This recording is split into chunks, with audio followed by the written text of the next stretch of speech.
Yo, what up, guys? Welcome back to Hoopscast episode 3 now, or 4, some. LSTER.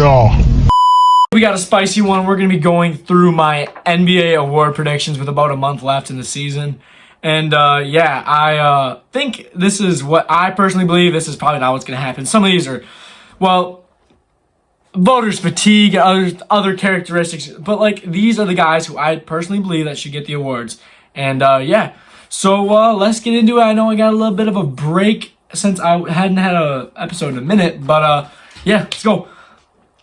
Joe Mazzulla is in the Coach of the Year conversation. Now, I know a lot of people aren't giving him a lot of credit because the Celtics have been really good the last couple of years, but he's a guy who I think should definitely get some props because he's not just leading the best team in the NBA.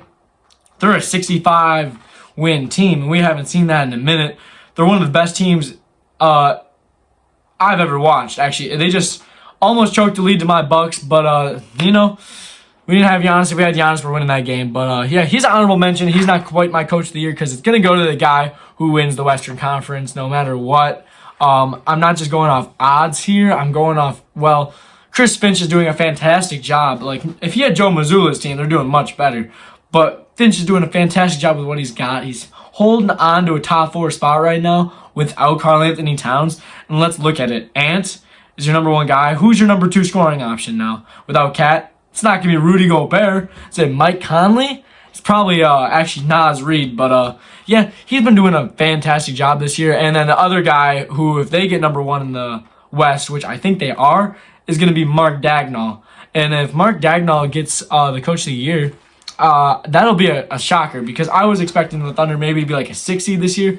If they win the West, well, they're not going to win the West. Let's be honest. There's no experience there. But if they get the 1 seed, he's going to win Coach of the Year. He's done a fantastic job from turning this team with no expectations last year into a play-in team, from a play-in team to the, well, best record in the Western Conference. And if he's able to actually continue and keep that going, he will win Coach of the Year. He's turned Shane into an MVP guy. He's turned Chet Holmgren into one of the best rookies we've seen in a minute. J-Dub is an actual star.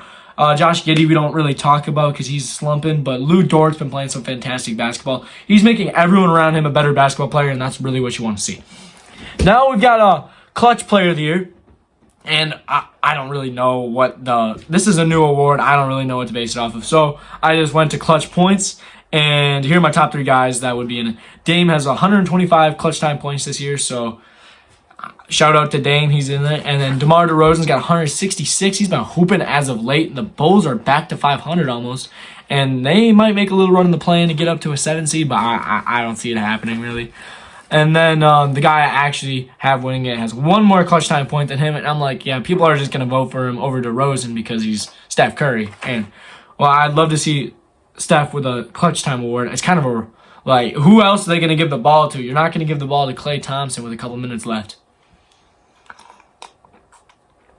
So it's really Steph's award to lose, but yeah, he should easily get that one. 6th Man of the Year. This one is very easy, but I'm gonna give 2 shout outs to guys who I think should have their name out there. And those guys are Naz Reid and Bobby Portis. Now, I might be being a little biased, but Bobby just absolutely cooked the Suns this past weekend, so I feel like his name has to be on there. And I don't know if Naz Reid's going to count because without Cat, I think he's starting now. If I haven't watched a lot of Timberwolves since Cat's injury, but I'm guessing he is now starting. So if he isn't, he's an honorable mention, but if he is, obviously he can't win the award. And he's not going to win it either because Malik Monk is going to win 6th Man of the Year. He's been going absolutely crazy since last year's playoffs when I first like, wow, this guy can actually hoop. I thought he was some chubby dude on 2K. Turns out he can actually just light it up whenever he wants. And he's not chubby. He's quick, bro. Him and De'Aaron work very well together in that backcourt when they're in together. I know he doesn't start. They started Keon Ellis the other night, who I didn't even know who that was. But I looked it up, and he's actually on their 2K roster, so I should have known. But yeah, Malik Monk's got that locked down, and yeah, like the beam. Rookie of the Year. Really a 2-man race, but I want to give some props to my guy, Jaime Hawkins. He's been going off. 12 and 4 and 3 every night on less than 20 minutes most games. He had 25 a couple weeks ago, and I was watching that game. Yeah, Jaime, when he plays, he makes an impact. He makes them much better than they were last year. And that Heat team went to the finals. So if Jaime Jaquez is able to keep it up, who knows where the Heat could go? They could go right back to the finals. And then my other guy, obviously, is Chet Holmgren, putting up about 15 and 8 a night. He has been in a bit of a slump lately, but if we didn't have the next guy, would obviously be a Rookie of the Year. But this really wasn't his rookie season, so I would have felt like, oh, we're giving it to this guy, even though, well, he isn't really playing. Like, he isn't actually a rookie. Like, he didn't play his first season, so I would have felt a little dirty to give it to him. But, yeah, he's obviously a candidate because he didn't play. It's like when Ben Simmons won it, but whatever. Yeah, Chet, good player, 15 and 8 tonight. Yeah, moving on to the guy who's definitely going to win it, who is going to be on this list again and is already possibly a top 20 player on the planet, but we'll see when I make my list coming in April. Wemby. He is putting up 20, 10, and 3 blocks a night. Probably 3 assists, too. We've seen him put up a 5x5 already, and it's his first game. He's already a league celebrity, and it's only been, 4 months since he's been playing? 5 months? Yeah, Wemby is actually the future, and will be an MVP in the next 3 years. Mark it down. Now we go to Most Improved Player. Most Improved Player is, it's you can give it to a lot of different guys. Like, a couple years ago, they gave it to Ja Morant when Ja went from, an all-star to an actual star when he brought the Grizzlies to the 3 seed that year. And then, that year, it was Desmond Bane who went from, almost a nobody to a solid role player on that team. That was the 3 seed in their conference. So you can go with a guy like Kobe White, if you want, who's a guy who's putting up 9 more points and 3 more assists every night. Or if you want to go for the Ja Morant, guy who's already cemented himself as a real star in the league, you can go Anthony Edwards. But my 2 guys I like the most are guys who didn't get a lot of playing time last year, who got some more this year, and they've been kind of exploding on teams. The first honorable mention I have is Jonathan Kuminga. He is only putting up 20 minutes a game still right now, and he's putting up 16 and 5. And since New Year, he's been putting up 21 points a game. He's feeling like the second best player in the Warriors right now. Not Draymond, not whoever, Andrew Wiggins, Klay Thompson. No, it's definitely been Kuminga since the break, and he has been lighting it up too.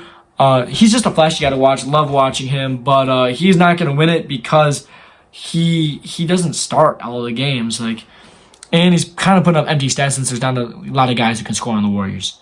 Next, Alperen Sengun. He's putting up 21 and 9. His points are up 7. His rebounds are about the same, but his impact on the floor is a lot more than his stats are. He's by far the best player on the Rockets. When I thought it was going to be Fred VanVleet this year, he's by far one of the best defensive and offensive centers we have in the league. Because you got guys like Jokic who can't play very good defense. You got Sabonis is a perfect example, a guy who's gotten a fantastic offensive game and a terrible defensive game, to put it lightly.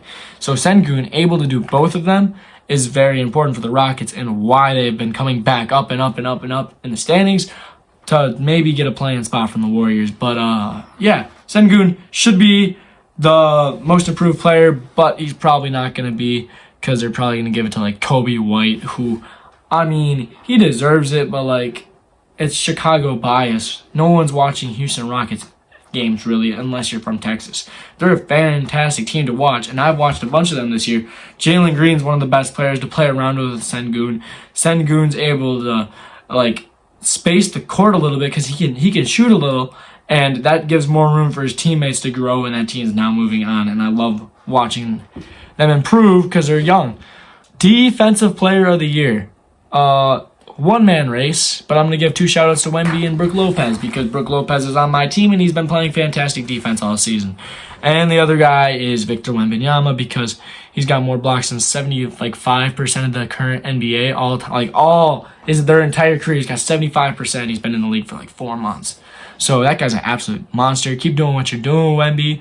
But it's pretty obvious who should get it. It is Rudy Gobert because he's anchoring the best defense in the NBA. And he, well, simply put, is the best defensive player in the league. Would you want Giannis? Kawhi? They can do both. He's not the best in the perimeter, but he's so good in the interior that it doesn't really matter what they do. Rudy's going to be the guy to win Defensive Player of the Year. That's a lock.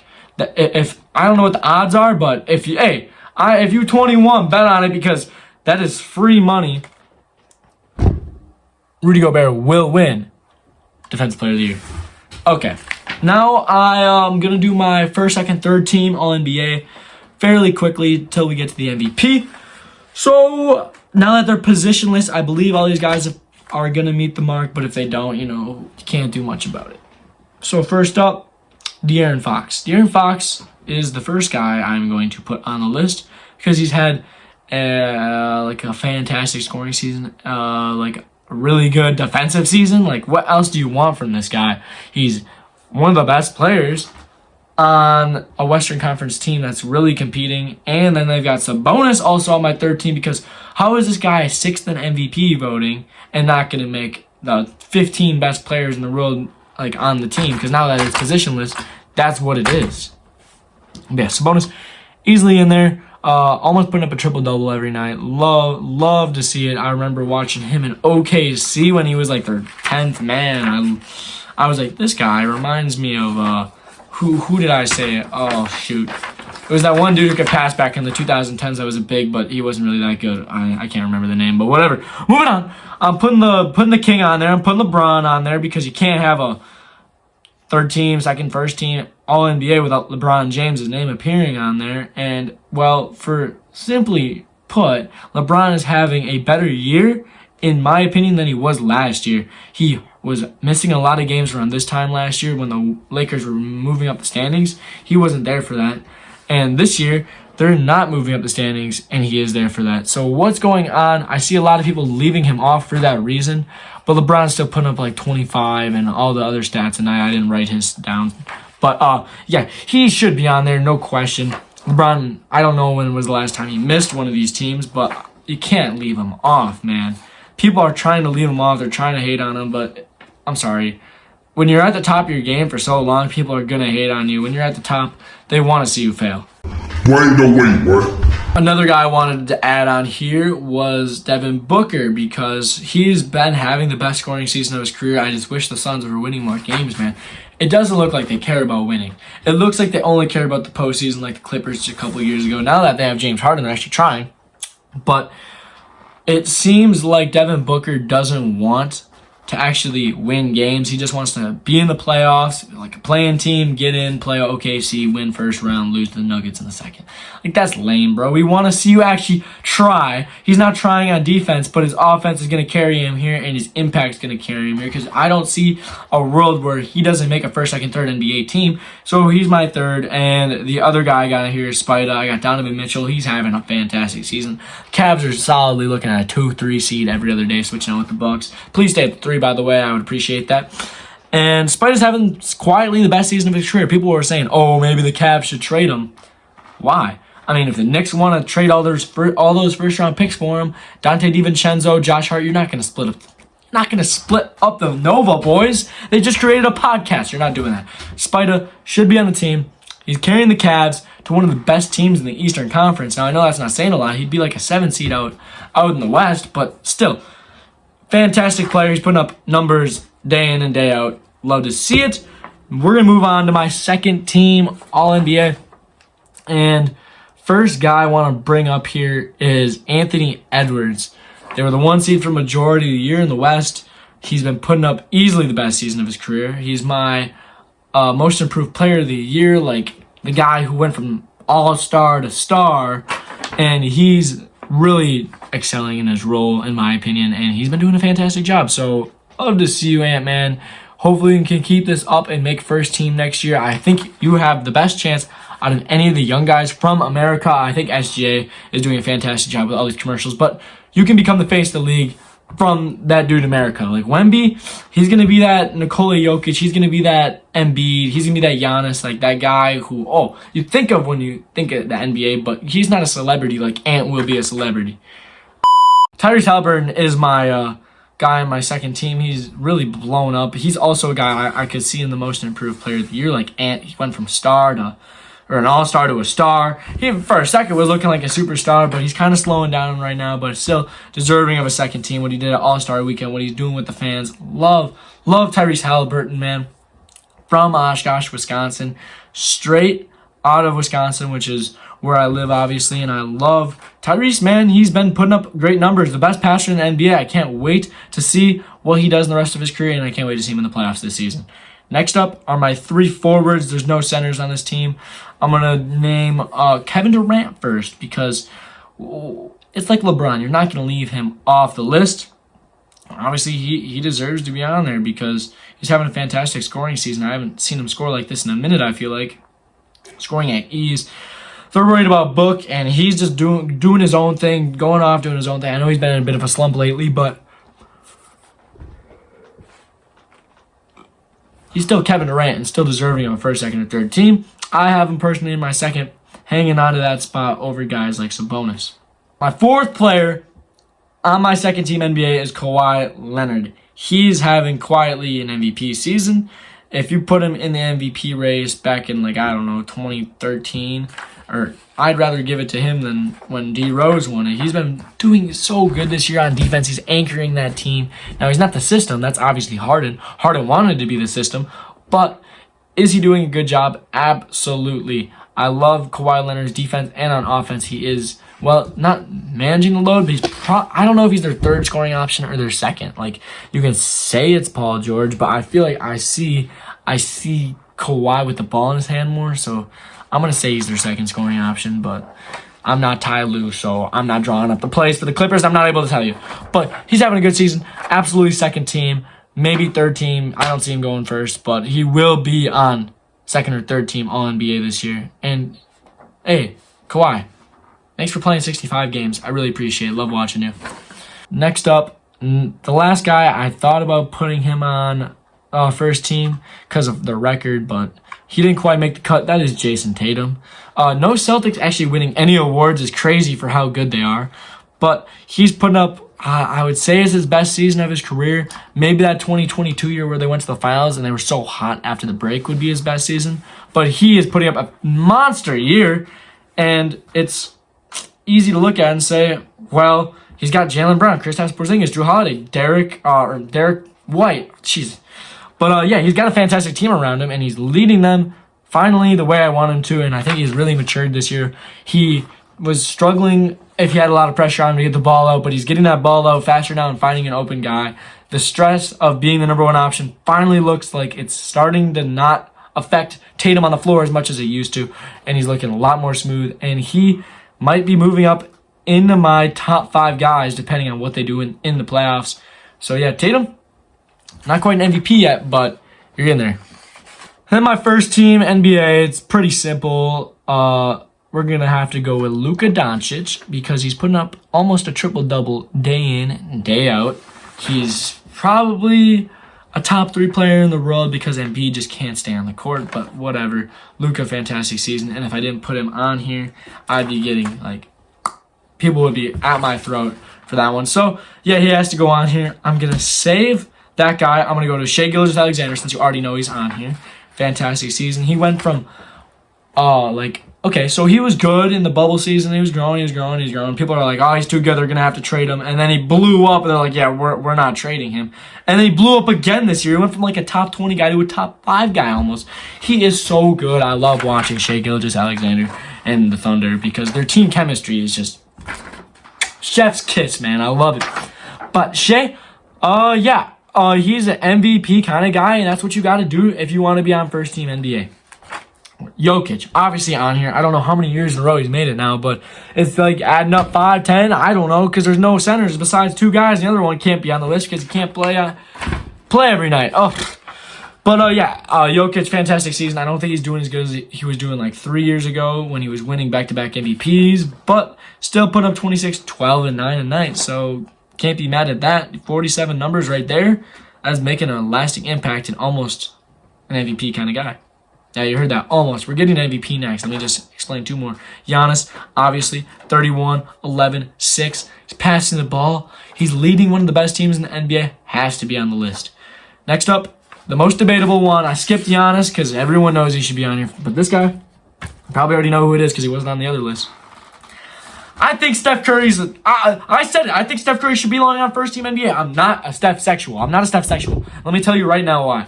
They don't have him. They have the same record as the Detroit Pistons. You're like, no, they have Kuminga, they have Clay, they have Draymond.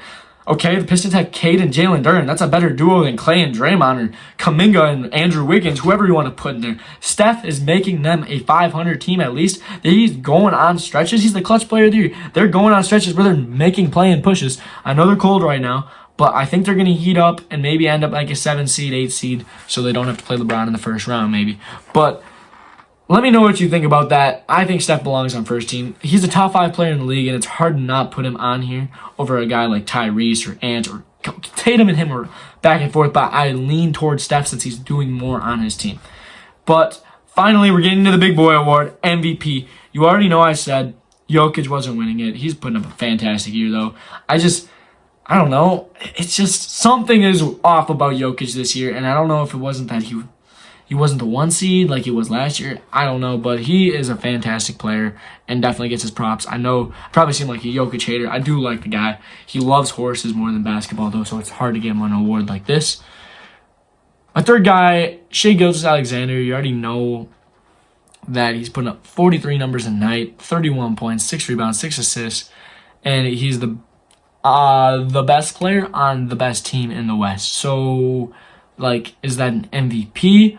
Or is he a most valuable player? Because where are the Thunder without Shai? Probably in the play-in, maybe even not. That is very valuable to his team, but not quite as valuable as a Luka Doncic, who's putting up 34, 9, and 9. Going to be the scoring champ, even though technically, well, come here. The NBA wants to keep this a secret since they're not putting him down, but it's actually Joel Embiid. Joel Embiid's putting up more points per game than him. I'm sorry, but he can't be on this list because he didn't play 65 games. Stay on the court, Embiid. Get well soon.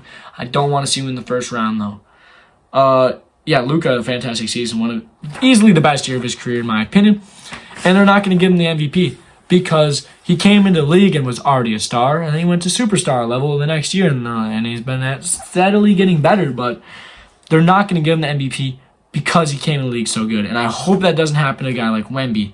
And a guy who's a perfect example of why he should win the MVP is Giannis Antetokounmpo, who's my personal MVP because of his impact he's doing on the court. Once again, he's putting up 31, 11, and 6. Best passing season of his career. Playing good defense. He's not quite anchoring the team because they have Brook Lopez, but he's doing a fantastic job on D. He's doing better than I thought he was going to do on offense because they were getting Dame this year, but he's putting up the same amount of points as last year. He's taken that away from Dame, who was putting up about 32, 33 last year, I think, who's down to like 25, 26. I should know this stuff, man. But he's been missing games lately because of that hamstring injury. I think he might have played against Brooklyn. I was traveling back from Arizona. But, yeah, he is a fantastic guy to have on the court. Every team in the NBA would want Giannis. He might not be the best player in the world. That might be Jokic. Giannis is still the most valuable. Think about it. You take Giannis off that court, they're just going to pressure Dame, and then they're the Portland Trailblazers of last year. Or maybe not the Portland Trailblazers of last year since we got Chris back, but Portland Trailblazers of 2016 where they're first round exited in 4 games. That's how valuable Giannis is. He makes a team that, well, has nothing into a team that could win a championship. But let me know what you think on all of these awards. Let me hear about everything I did wrong. And, yeah, please, if one of you says I did something right, that's a win in my book. I'll be seeing you guys the next Hoopscast with Kyle. Hope you enjoyed this one. Later.